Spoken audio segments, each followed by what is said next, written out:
आम्ही थोडावेळ शरण जाणार नाही. माते, गुरुदेवांच्या कृपेने आम्ही अयोध्येच्या विराट सेनेशी आणि अयोध्यापती रामचंद्राशी सामनाथचंद्रांना युद्धात हरवून आम्ही त्यांना विचारणार आहोत की निष्पाप निष्कलंक गर्भवती पत्नीचा त्याग करून अन्याय दूर करणार आहोत.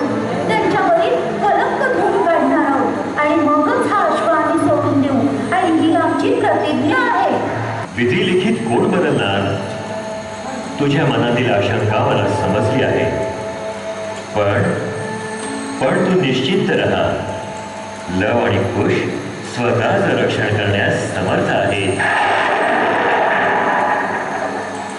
महिलांना त्यांचा हक्क, त्यांचा अधिकार परत मिळवून देण्यासाठी समाजातील अनेक भरतखंडात खऱ्या अर्थानं स्त्री पुरुष समानता येऊ दे, युवकांना सद्बुद्धी मिळू दे.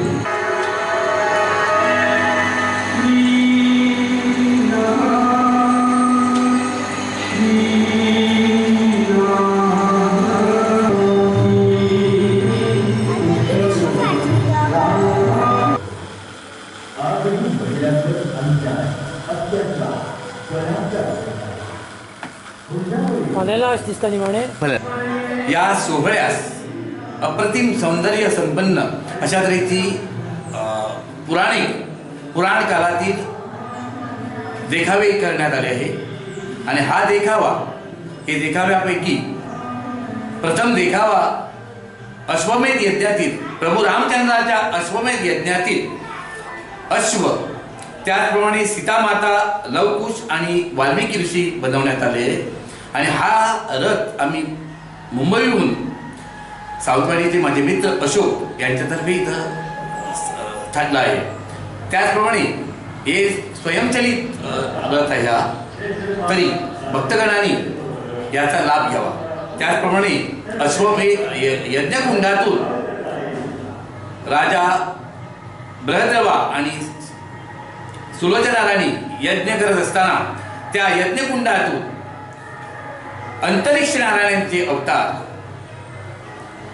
जालंधर महाराज, सद्गुरू जालंधर महाराज यांचं प्रगट होणं, त्याचप्रमाणे महागणपतीचे सुपुत्र सद्गुरू तुकाराम महाराजांनी प्रतिपादन केल्याप्रमाणे ओंकार प्रधान रूप गणेशाचे ते तिन्ही देवांचे जन्मस्थान हे साकारण्यात आलं आहे.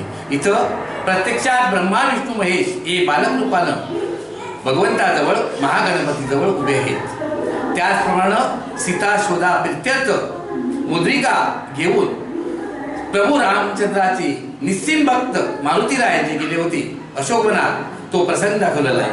त्याचप्रमाणे हिरण्यकशिपूचा वध करताना प्रभू नरसिंहाचे अवतार इथं प्रतिपादन केलेलं आहे.